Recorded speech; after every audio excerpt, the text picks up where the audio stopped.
Hey folks, it's Matt once again, and yes, I know I talk about this film a lot, but it's the month of horror, going through horror movies for the month of October, giving my thoughts on stuff, trying to make them short, just as, a test. Just usually I go run my mouth for 20, 30 minutes on something. But I love this film to death. I have the poster. Uh, People knew I was fans of the movie because they sent me these VHS tapes.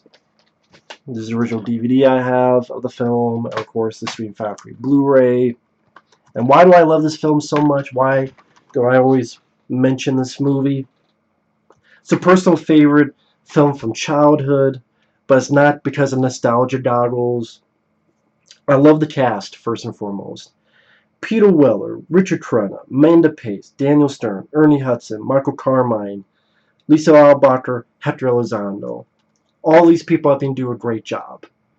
I mean, you got RoboCop, Colonel Troutman, Marv from Home Alone, and Winston from Ghostbusters in the same movie. And Lisa Albacher, she was in Beverly Hills Cop. Michael Carmine, I remember from Batteries Not Included. Amanda Pace, I remember from the Flash TV show in the 90s with John Wesley Shipp, which I really enjoy. They work very well together. They give believable performances. They're not phony. And Peter Weller is nice to play him sort of a regular guy. He's a blue-collar guy who doesn't really want the job of being a leader. That's why he's reading textbooks on how to be a better reader. He has to practice speeches in front of the mirror. The doctor's my responsibility. Bullshit. And he's reading the book more to try to do his job better. At the beginning of the film, when one of his guys' suits are fucking up, he's like, what am I going to do? He's not, I know everything, everything's fine. There's worry, dot, dot. He's panicking, but also trying to keep calm. Like, he's a guy you want as a boss. Very, very likable character of Beck. My personal favorite Peter Weller performance,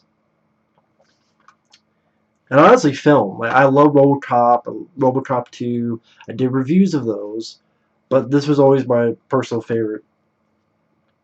Richard Crenna, that's the Doc. Daniel Stern, he's a lot of fun with his wisecracks. Ernie Hudson has one of the best lines in the movie when Meg Foster, who's further from They Live, I know you've gone through hell. And Ernie Hudson goes, gone? Bitch, we're still here. People say it's slow, but I was fine with it because I like the characters. I like hanging out with the characters. I like the rapport with each other. Call me Becky one more time, six-pack, and we'll pop your tops. All six of them. And that's the thing, when you're with a group of people, it's like, I'm fine with a movie of just hanging out with these guys, and I feel bad when they die. Especially Ernie Hudson, which is my one nitpick of the movie. He should not have died, and Ernie Hudson feels the same way. So, again, that's my one nitpick. Yeah, it's very similar to Alien and The Thing. But hell, when people watch Alien the first time back in 1979, they were comparing movies before that, like Planet of the Vampires, or wasn't there something called X or something? They were comparing other movies before that. With anything, if it's a ripoff, as long as it's done well, I'm fine with it. I really am. And in my opinion, this is done well. Despite what Alec Gillis and Tom Woodward Jr. want to say on the special features, because they bash the film every 5 minutes. I'm like, wow, that says a lot coming from the people who made fucking Harbinger Down. That piece of shit. This movie kissed the shit out of your movie, Alec Gillis and Tom Woodward Jr. I'm sorry. No, I'm not sorry. I'm sorry, your movie sucked. Leviathan is better. Harbinger Down, eat assholes. But this movie, The cast do a great job. I love the effects by Stan Winston. I know people make fun of them and call them crappy. I disagree. I've always enjoyed them. I think they're given the right amount of screen time, and I love it. Like when the creature, pops his head in when Peter Will's trying to escape and it gets crushed, and little bits and pieces, like a piece of it gets cut off and floats away, and then this little eel-like creature comes out and it kills DeJesus, eating through his chest, or the arm that comes out and grabs Peter Weller and he gets the saw and chops it off, this handsaw. And I never was bothered by the effects of the film. The score by Jerry Goldsmith, may he rest in peace, one of his most underrated scores.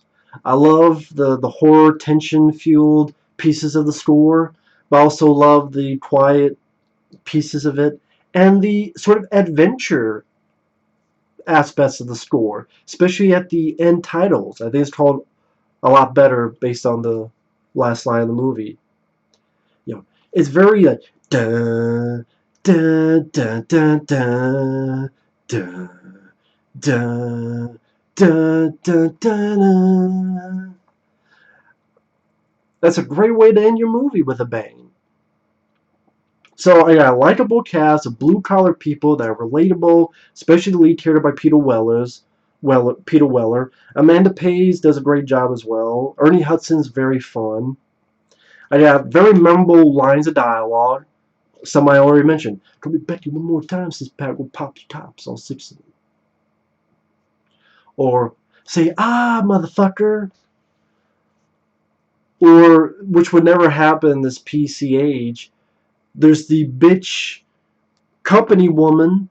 Peter Weller comes up, knocks her the fuck out. Just punches her. When she asks, how do you feel? Better. A lot better. That will never, ever happen again. But for the context of this movie, that was a beautiful way to end the movie. That is a crowd-pleasing way to end the film. The production designs, I believe, by Ron Cobb, who worked on Alien.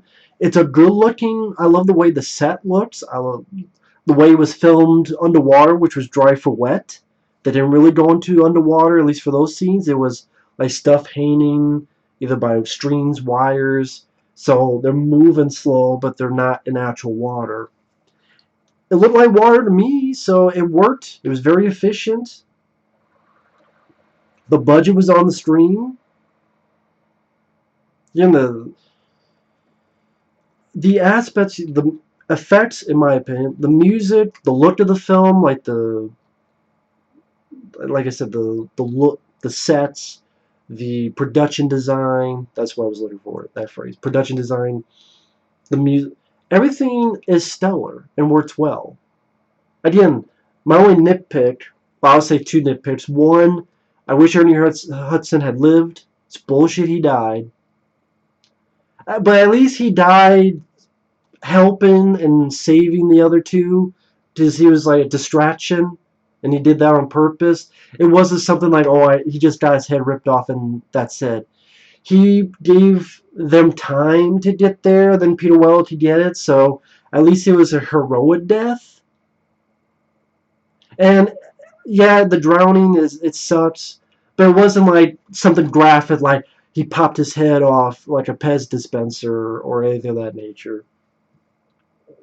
So maybe as the years I've kind of grown to, accept that. The other nitpick is, they have these flamethrowers. It would have been nice if one of these split off versions of the creature, they burn it with a flamethrower, at least something like that. Like a little bit more usage of the flamethrowers they have. Yeah, I know. Why do you have flamethrower and a thing underwater?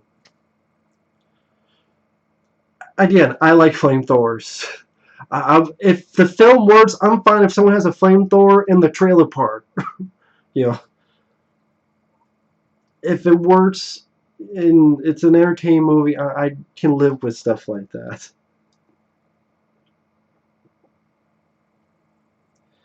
So yeah, good dialogue, a fun, un-PC ending, great cast, in my opinion, solid effects, beautiful music, underrated music, likable characters. My kind of movie. And this is one of those films I champion a lot. If you don't like the film, fine, teach their own. But every once in a while, I like bringing this up to get people's attention, to give it a shot. Again, if you don't like it, oh well, teach their own. We just agree to disagree.